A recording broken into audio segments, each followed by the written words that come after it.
Hello, the students of class plus 2.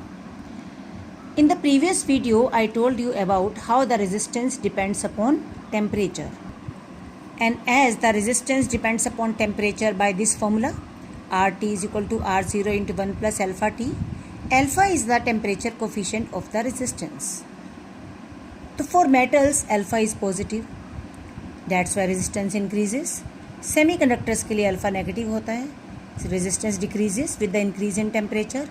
But for alloys क्या है? For example, manganese, eureka, constantan, alpha is negligible, and that's why with the change in temperature, resistance almost remains constant.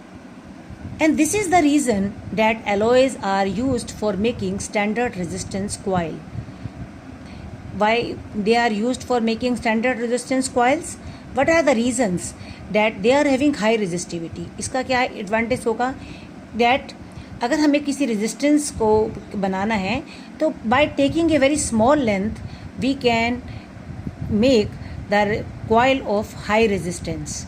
ठीक है, क्योंकि L अगर ज़्यादा होगी तो resistivity अगर L ज़्यादा होगी तो ये टफ होगा हमें बनाना.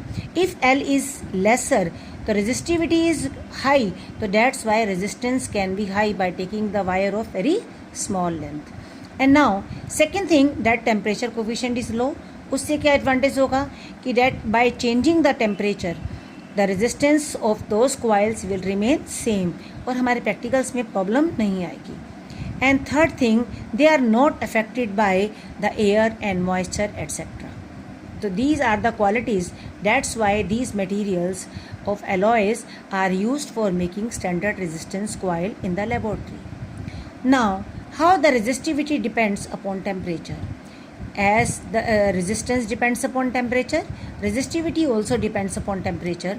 In the same way as we have done about the resistance, that suppose at 0 degree centigrade, the resistivity is rho 0 and T degree Celsius, or we can say T Kelvin, that resistivity is rho T, and they are connected by this formula.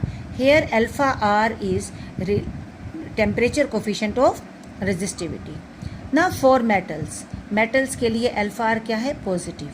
alpha R अगर positive है तो temperature coefficient अगर positive है तो temperature बढ़ने के साथ resistivity भी क्या होगी? इंक्रीज होगी. ना for semiconductors alpha R is negative तो रेजिस्टिविटी डिक्रीज होगी. And for alloys alpha R is negligible तो resistivity remains same. And these are the dependence of resistivity on temperature. Now resistance आपने सुना होगा. There is internal resistance. What is internal resistance? Internal resistance of the cell. Cell के अंदर क्या होता है students? Electrolytes and electrodes. तो cell offers the resistance due to its electrolytes and electrodes, and that is called the internal resistance. तो internal resistance किस पर depend करता है? इलेक्ट्रोड्स के बीच का डिस्टेंस कितना है, इलेक्ट्रोड्स का कितना एरिया इलेक्ट्रोलाइट्स के अंदर डिप है, and what is the nature of electrolyte, whether it is dilute और concentrated, and what is the nature of electrodes, and this is the internal resistance, and that comes into play only when the current flows through the cell. Otherwise that R doesn't play any role. Now there is very important topic, that EMF and terminal potential difference.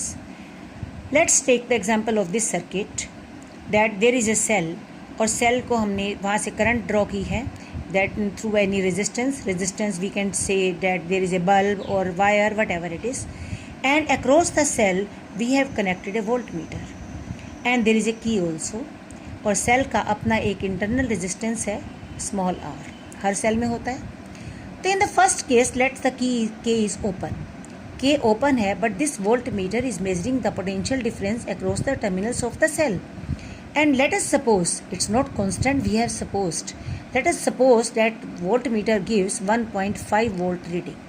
अगर volt meter हमें 1.5 volt की reading दे रहा है तो what is this? This is the EMF of the cell. So what is EMF? This is the maximum potential difference across the terminals of the cell when no current is being drawn from the cell, or we can say that cell is in open circuit. Now next case, We have closed the key K.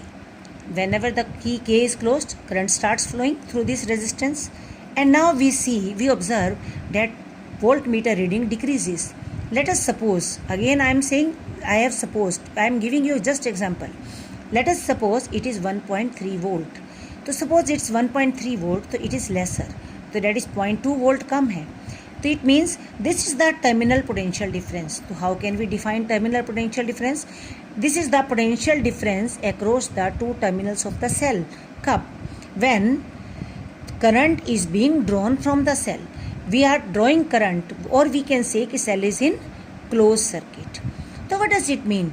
It means terminal potential difference is always lesser than the cell. What happens, students? That this is the EMF. EMF is the total potential. तो when the current flows in the circuit, तो potential दो जगह fall होगा. Potential falls across this external resistance. Potential falls across this internal resistance. And hence, when the current flows in the circuit, some potential is dropped across the internal resistance of the cell. मतलब कुछ potential cell के अंदर ही रह जाता है.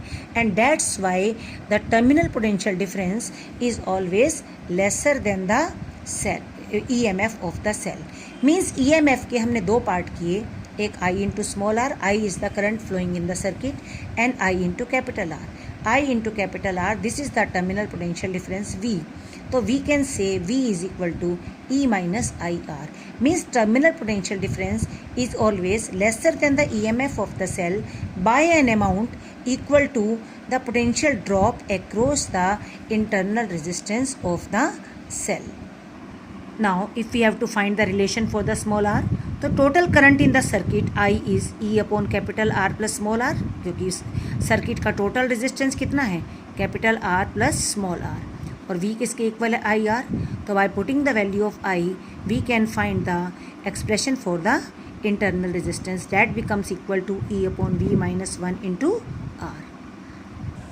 Now there are two graph किसके हैं, तो this is the equation V is equal to E minus I R. इसको हम ऐसे भी लिख सकते हैं, V is equal to minus I R plus E. This equation is similar as the Y is equal to M X plus C. तो Y and X की जगह यहाँ पर क्या है, V एंड I. तो अगर हम Y एक्सिस पर V लें और X एक्सिस पर I लें, तो ग्राफ कैसा आएगा, स्ट्रेट लाइन आएगा, because this is the equation of the straight line, right. और ये इसका M क्या होता है, स्लोप. तो इसका स्लोप क्या होगा, that is equal to minus r. This is, इसका नेगेटिव स्लोप जो है वो किसके इक्वल होगा, आर की. It's negative slope is equal to internal resistance. And this is the y intercept. ये c क्या होता है, y इंटरसेप्ट. यहाँ पर y इंटरसेप्ट ये है OA. तो what is this OA, that is E. This OA is E. तो y इंटरसेप्ट, इससे हम इस ग्राफ से हम R एंड E दोनों निकाल सकते हैं. And if we draw the graph between V and capital R, because if the capital R is variable, so by changing the R, we see the graph becomes like this. Means if R increases, R अगर increase होता है circuit का, तो lesser and lesser current is drawn from the cell. तो cell के across, terminals के across potential difference बढ़ता शुरू हो जाता है. और एक टाइम ऐसा आएगा जब आर इतना हो जाए कि करंट बिकम्स नियरली ज़ीरो. तो नेचुरल है, when the current is nearly zero means no current is being drawn from the cell. तो सेल के टर्मिनल्स के अक्रॉस जो पोटेंशियल डिफरेंस है वो किसके इक्वल हो जाएगा, ई के इक्वल हो जाएगा. And that's why the graph will be like this. In the next video, we will do some numericals also on the basis of this topic. Then have a good day.